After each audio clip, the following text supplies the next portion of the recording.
दोस्तों, इस स्टोरी में आगे क्या हुआ, ये जान से पहले एक बात समझ लो। ये कहानी किसी एक लड़की की नहीं, बल्कि हर उस इंसान की है जो हार के बाद भी खड़ा होता है। वीडियो को स्किप मत करना, कि उनकी लास्ट तक आते आते शायद आप खुद को पहचान लोगे। शहर की भीड़ में खड़े होकर भी कोई कितना अकेला हो सकता है, यह एहसास सिया को हर शाम होता था।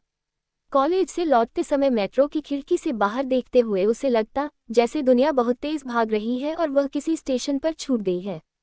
मोबाइल में नोटिफिकेशन चमकते रहते, किसी की नई नौकरी, किसी की सगाई, किसी की विदेश की उड़ान, और सिया अपने भीतर उठते शोर को चुपचाप दबा देती। उसका घर तीसरी मंजिल पर था, छोटा सा पर साफ। माँ की रसोई से आती चाय की खुशबू और पिता की धीमी खांसी, यही उसका परिचित संसार था। पिता कभी एक निजी कंपनी में काम करते थे, रिस्ट्रक्चरिंग के बाद नौकरी चली गई। अब वे फ्रीलांस अकाउंटिंग के छोटे मोटे काम करते, जिनसे घर चलता तो था, पर सपनों के लिए जगह कम पड़ जाती। माँ स्कूल में लाइब्रेरियन थी, किताबों के बीच रहकर भी उन्होंने अपने सपने बहुत पहले अलमारी में बंद कर दिए थे। सिया पढ़ाई में अच्छी थी, मेहनती, अनुशासित, पर भीतर कहीं एक खालीपन था। उसने जब जब अपने भविष्य के बारे में सोचा, उसे बस एक धुंध दिखी। कुछ बड़ा करना है, ये वाक्य सब कहते थे, पर बड़ा क्या होता है, यह कोई नहीं बताता। कॉलेज के आखिरी साल में प्लेसमेंट की होड़ शुरू हुई। दोस्त तैयारी में जुट गए, सिया भी बैठी, इंटरव्यू दिए, पर हर बार कुछ कमी रह जाती। रिजेक्शन मेल्स इकट्ठे होने लगे। एक शाम जब वह थकी सी घर पहुंची तो पिता बालकनी में बैठे अखबार पढ़ रहे थे। सिया ने बिना कुछ कहे अपने जूते उतारे। माँ ने पूछा, दिन कैसा रहा? सिया ने हल्की मुस्कान के साथ कहा, ठीक। लेकिन ठीक के पीछे की थकान कमरे में फैल गई। उस रात नींद देर से आई। छत पर घूमता पंखा, खिड़की से आती दूर की ट्रैफिक की आवाज, सब कुछ उसे बेचैन कर रहा था। उसने मोबाइल उठाया, बिना किसी मकसद के स्क्रॉल करने लगी। तभी एक वीडियो सामने आया, एक महिला अफसर का इंटरव्यू। सादा पहनावा, शांत आवाज, आंखों में दृढ़ता। वह किसी पद का नाम नहीं गिना रही थी, वह जिम्मेदारी की बात कर रही थी। सिया ने वीडियो पूरा देखा, फिर दूसरा, फिर तीसरा। उस पल उसे समझ आया, उसे पद नहीं, अर्थ चाहिए। ऐसा काम जिसमें उसके होने से किसी की जिंदगी थोड़ी बेहतर हो। अगले दिन कॉलेज की लाइब्रेरी में उसने प्रतियोगी परीक्षाओं की अलमारियां देखीं। यूपीएससी, स्टेट सर्विसेज, पॉलिसी, नाम भारी थे, रास्ता लंबा। सिया ने किताबें पलटी, मोटे सिलेबस ने उसे डराया, पर भीतर कहीं एक स्थिरता भी पैदा हुई, जैसे लंबे समय बाद कोई फैसला बन रहा हो। शाम को घर लौटकर उसने माँ से कहा, मैं एक कोशिश करना चाहती हूँ। माँ ने चुपचाप सुना। पिता ने अखबार नीचे रखा। सवाल आए, कितना समय, खर्च, प्लान, और सिया ने पहली बार बिना घबराए जवाब दिए। उसके पास सारे जवाब नहीं थे, पर ईमानदारी थी। रात को उसने अपनी डायरी निकाली। पहले पन्ने पर लिखा, मैं आज से खुद को समय दूंगी। फिर एक छोटा सा टाइम टेबल बनाया। सुबह पढ़ाई, दोपहर कॉलेज, शाम रिवीजन। उसने तय किया, कोचिंग नहीं, अभी नहीं। पहले बुनियाद। पहले हफ्ते उत्साह था, दूसरे हफ्ते थकान, तीसरे हफ्ते संदेह। सिलेबस का हर टॉपिक पहाड़ सा लगता। पुराने नोट्स समझ में नहीं आते। तब वह माँ के पास जाकर बैठ जाती। माँ बिना बोले चाय रख देती। उस खामोशी में सिया को सहारा मिलता। एक दिन कॉलेज के दोस्त रोहन से मुलाकात हुई। रोहन की नौकरी लग चुकी थी। उसने पूछा, तुम भी ट्राई कर रही हो? सिया ने हाँ कहा। रोहन मुस्कुराया, बहुत मुश्किल है। सिया ने पहली बार शांत स्वर में जवाब दिया, मुझे पता है। घर लौटते हुए उसे लगा, मुश्किल होना बुरा नहीं, बिना मुश्किल के रास्ते अक्सर कहीं नहीं ले जाते। पिता कभी कभी देर रात तक काम करते। एक शाम सिया ने उन्हें कंप्यूटर के सामने झुके देखा। उसने पूछा, थक जाते हो? पिता ने कहा, थकान तब बुरी लगती है जब उसका मतलब न दिखे। ये वाक्य सिया के भीतर उतर गया। दिन बीतते गए। सिया ने नोट्स बनाना सीखा, छोटे, साफ, अपने शब्दों में। अखबार पढ़ते समय वह सवाल ढूंढती, क्यों और कैसे, सिर्फ खबर नहीं। रविवार को वह पार्क में टहलती, दिमाग हल्का करती। पहला मॉक टेस्ट उसने डरते डरते दिया। अंक साधारण थे, मन बैठ गया। उसी रात उसने डायरी में लिखा, अंक मेरी पहचान नहीं है, दिशा बताते हैं। अगले दिन उसने कमजोर हिस्सों पर काम शुरू किया। घर में पैसों की तंगी बढ़ी। माँ ने ओवरटाइम लिया। सिया ने पार्ट टाइम ट्यूटर की नौकरी शुरू की। पढ़ाते हुए उसे एहसास हुआ, समझाना सीखने का सबसे अच्छा तरीका है। एक शाम बिजली चली गई। मोमबत्ती की लौ में सिया किताब पढ़ रही थी। बाहर अंधेरा था, भीतर रोशनी। उसने सोचा शायद यही तैयारी है, कम संसाधनों में भी स्थिर रहना। महीनों बाद सिया को अपनी दिनचर्या में सुकून मिलने लगा। डर पूरी तरह गया नहीं था, पर वह डर के साथ चलना सीख रही थी।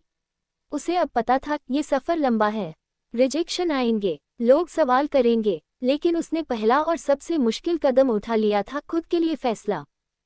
सिया की जिंदगी अब समय के छोटे छोटे खानों में बढ़ चुकी थी। सुबह की पहली अलार्म के साथ उसकी आंखें खुलती, जैसे कोई भीतर से उसे याद दिला रहा हो कि आज भी हारना विकल्प नहीं है। वह खिड़की से बाहर देखती, सामने वाली इमारत की छत पर बैठे कबूतर, नीचे सड़क पर भागती जिंदगी, और फिर किताब खोल लेती। यह उसका रोज का अनुष्ठान बन गया था। शुरुआत में जोश बहुत था, लेकिन कुछ महीनों बाद वही जोश बोझ बनने लगा।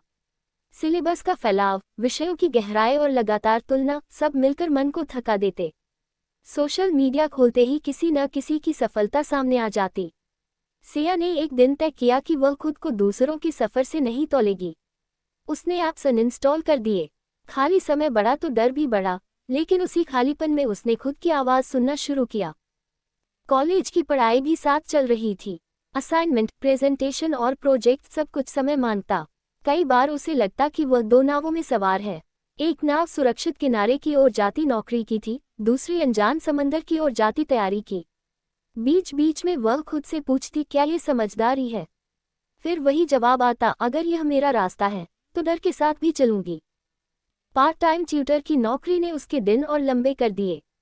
बच्चों को पढ़ाते हुए उसे धैर्य सीखने को मिला। जब कोई बच्चा एक सवाल बार बार पूछता, सिया मुस्कुराकर समझाती। उसे एहसास हुआ कि यही धैर्य उसे अपनी पढ़ाई में भी चाहिए। शाम को लौटते समय बस की खिड़की से शहर की रोशनियां देखती और सोचती, इन रोशनियों के पीछे कितनी कहानियां होंगी, कितनी अधूरी लड़ाइयां। घर का माहौल बदल रहा था। पैसों की तंगी अक्सर बातचीत में उतर आती। माँ थकी हुई दिखती, पिता ज्यादा चुप रहने लगे थे। सिया अपराधबोध से भर जाती, क्या मेरी वजह से? एक रात उसने माँ से कहा, अगर आपको लगे कि मुझसे ज्यादा बोझ पड़ रहा है। माँ ने बीच में ही रोक दिया, बोझ सपने नहीं होते, डर होते हैं, और डर हमने तुम्हें पालने के लिए नहीं पाले। उस रात सिया देर तक रोती रही, पर हल्केपन के साथ। पहला बड़ा ब्रेकडाउन एक मॉक टेस्ट के बाद हुआ। अंक उम्मीद से बहुत कम थे। सिया ने किताबें बंद की और छत पर चली गई। ठंडी हवा चेहरे से टकराए। उसने खुद से पूछा, क्या मैं वाकई काबिल हूँ? जवाब नहीं मिला। उसी खामोशी में उसने तय किया कि वह आज खुद को रोने देगी। अगले दिन से फिर शुरू करेगी। अगले दिन उसने अपनी रणनीति बदली। कम किताबें, ज्यादा रिवीजन, हर विषय के लिए छोटे लक्ष्य। उसने परफेक्ट बनने की कोशिश छोड़ दी और बेहतर बनने पर ध्यान दिया। ये बदलाव छोटा था, लेकिन असर गहरा। लाइब्रेरी में अब कुछ परिचित चेहरे दिखने लगे थे। एक लड़की अनिका अक्सर उसी टेबल पर बैठती। धीरे धीरे दोनों में बातचीत शुरू हुई, असफलताओं की, डर की और छोटी छोटी जीतों की। सिया ने पहली बार महसूस किया कि यह सफ़र अकेला नहीं है। कभी कभी किसी और की कहानी सुनकर अपना बोझ हल्का हो जाता है। दिन ऐसे ही बीतते गए, कुछ अच्छे, कुछ बहुत बुरे। कभी समझ आता, कभी कुछ भी नहीं। लेकिन सिया ने एक बात सीख ली थी, रुकना मना है। चाहे गति धीमी हो, दिशा। समय अब तेजी से भाग रहा था, या शायद सिया को ऐसा लगने लगा था। कैलेंडर के पन्ने पलटते जाते और हर तारीख उसके भीतर एक नई घबराहट छोड़ जाती। परीक्षा की घोषणा हो चुकी थी। अब तैयारी कोई अमूर्त सपना नहीं, बल्कि सामने खड़ा सच बन गई थी। सिया की दिनचर्या और सख्त हो गई। सुबह की पढ़ाई अब केवल आदत नहीं, मजबूरी बन चुकी थी। चाय के कप के साथ वह करंट अफेयर्स पढ़ती, नोट्स बनाती और बीच बीच में खुद को याद दिलाती, बस आज का काम पूरा कर लो। बड़े लक्ष्य उसे डराने लगे थे, इसलिए उसने उन्हें छोटे छोटे टुकड़ों में तोड़ दिया था। पहला झटका तब लगा जब प्रीलिम्स का रिजल्ट आया।